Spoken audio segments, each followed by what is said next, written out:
Greetings, ladies and gentlemen, and welcome to this latest edition of Tales from Outer Space. I hope you enjoy. Story number 1. The Children of Mankind, written by I.M. Oiriset. It was done. The capital burns, the air is stale, and the machines of the invader whir as their steel boots march across the ruined structures. We thought that what we used against them was overkill. No, it merely served to fuel the war machine that is their entire race. To understand what happened here, we first have to look 100 years ago. We, the Tresson of the Tresson Ascendancy, thought ourselves to be the overlords of the galaxy and the universe. We thought that none can challenge our divine right to rule everything, and that anything that isn't us will be exterminated. Our rule was solid, unshakable even, until we met them, the humans. They were unassuming, even by the others we exterminated. They could barely get out of their own gravity well. They still use chemically propelled weapons. They are even divided in various regions. And even those regions are divided in philosophy, ideology, and religion. Pathetic fools! Thought. So we simply sent a trans-existential orbiter bomb to them. We thought that they would cease to exist, as their very collective unconscious would overload their minds and fry their thinking organs. No, we were wrong. We never bothered. Check. We never bothered to send another strike. We never bothered to even remember them. Who would have known that their collective unconscious was strong enough to make the boundaries of reality and fiction break? When the bomb hit them, it didn't wipe them off as we had thought it would. It gave them all a very, very mild headache. Yet, it also registered their popular fiction as part of their collective unconscious, and by some error or another, due to influences unknown, it made what they consider fiction real. It changed them entirely, and by that time, they knew of what we had done to them, and to say that they were all angry is a vast understatement. Humanity, at least according to their accounts, remains divided, even more than the pre-interstellar era. Yet, we see them united under what they call as the Human Alliance. Every advanced fictional government they had, from the corrupt to the efficient, started to exist across their home system. Multiple copies of Earth existed at all the same time, all the same orbit, just to house these newcomers to reality. There was a period of confusion, infighting, and panic. But by sheer charisma of who is now known as the God Emperor, pacified the confused humanity. Mankind planned to get back at us, to tear us apart for our transgressions against them, to make us yield under their might. So they planned, they researched, they developed, and they struck.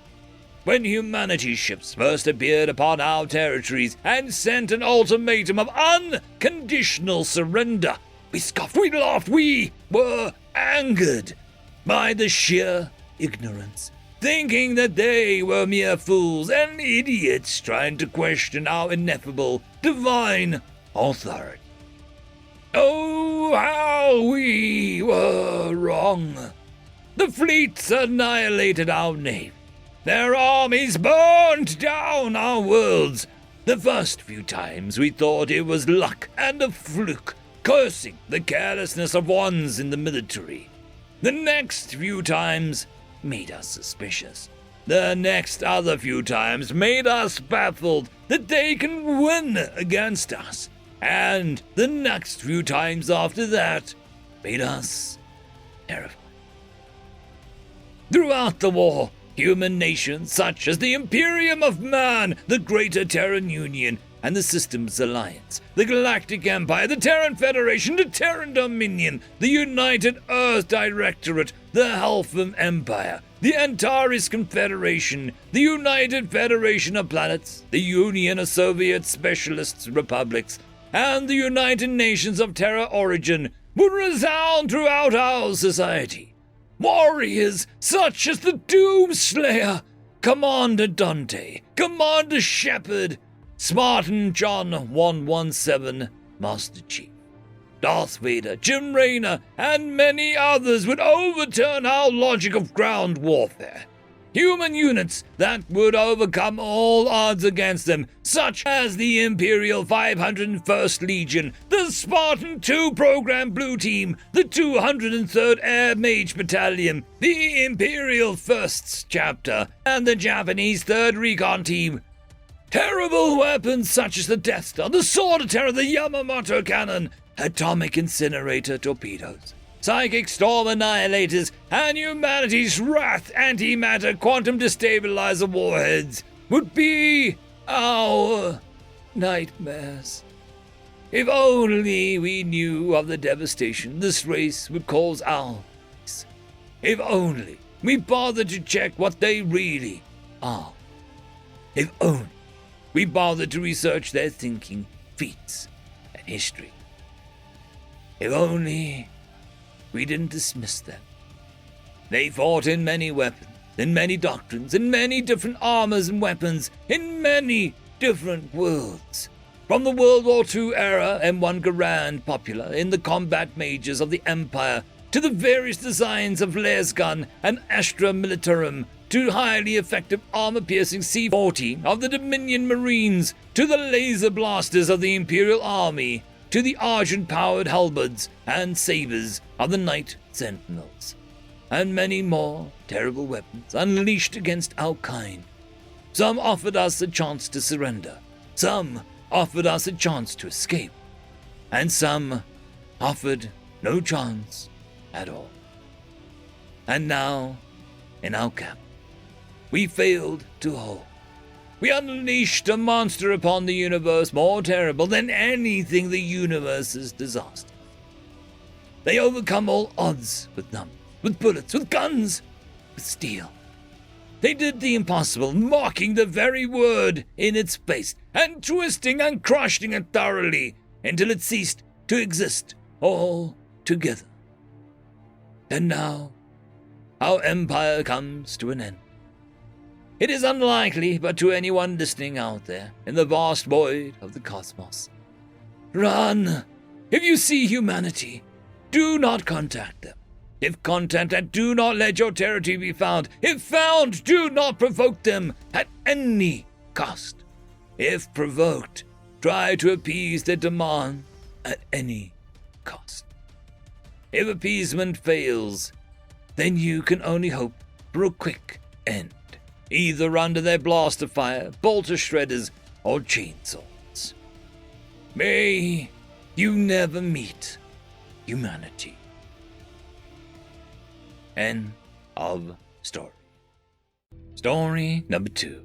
A trick out of the old book, written by Rednull 97. Why the hell is it so hot here? Asked Null, a 5-foot-tall canine-like Sakal. Well, because your Federation decided to outlaw orbital warfare. We're stuck on this lovely little ocean-going aircraft carrier. And since your Federation decided our patrol routes, we're stuck on this lovely little planet, which decided to orbit so close to its sun that temperatures regularly exceed 45 degrees Celsius. And since your Federation decided that warships don't need to be designed to operate in temperatures higher than 30 degrees Celsius, our air conditioning system broke, answered Jack, one of the few humans on board. That was a rhetorical question, and yeah, sure, everything is our fault. This has nothing to do with the fact that your republic started a war with the Zob because they stole some piece of space junk, countered Tanel. Voyager is not space junk, and I very much advise you not to repeat that sentence to any other human. Fine. They stole some piece of not space junk scrap metal. Before the human could interject again, the Sakal continued. Anyway, why aren't we currently eating ice cream? That genius invention of your kind would very much help with this heat. The human decided to ignore the first part and answered, well, the 2,000 other inhabitants of this vessel had a similar idea, so the ice cream machine decided to pull a McDonald's and stopped working. Crap. Isn't there anything else that we can do against the heat? You humans always seem to have a, how do you call it? A trick out of the old book. Now would be the perfect situation for one. Jack thought for a moment before replying, well, I do have one. And the book it's from isn't just old, it's, practically ancient. If I remember correctly, it's from World War II, so about 2,500 years ago. That's before we even had nukes or spaceflight, but it would get you your ice cream. I don't care how old it is as long as it works. Oh, it will work, and I'm sure you'll love it. The Tunnel's face made a skeptical look.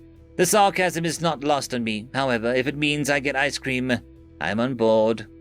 Perfect, then get your plane ready. I'll meet you on the flight deck in 30. My plane? By that? Well, obviously because, unlike you, I already had my mandatory practice flight for this week. Before Tunnel could ask how this was relevant, or why he needed a plane in the first place, the human had already disappeared behind the next corner. Damned human, I'll better have my ice cream at the end of this. 30 minutes later, on the flight deck, Tunnel was performing the last pre-flight checks when he finally spotted the human walking towards him while pushing a bomb loader, on which, instead of a bomb, sat a huge barrel. When the human reached the plane, he attached the said barrel in the bomb bay of the plane, before he told Tunnel, all ready for takeoff, I'll give you your flight plan via radio.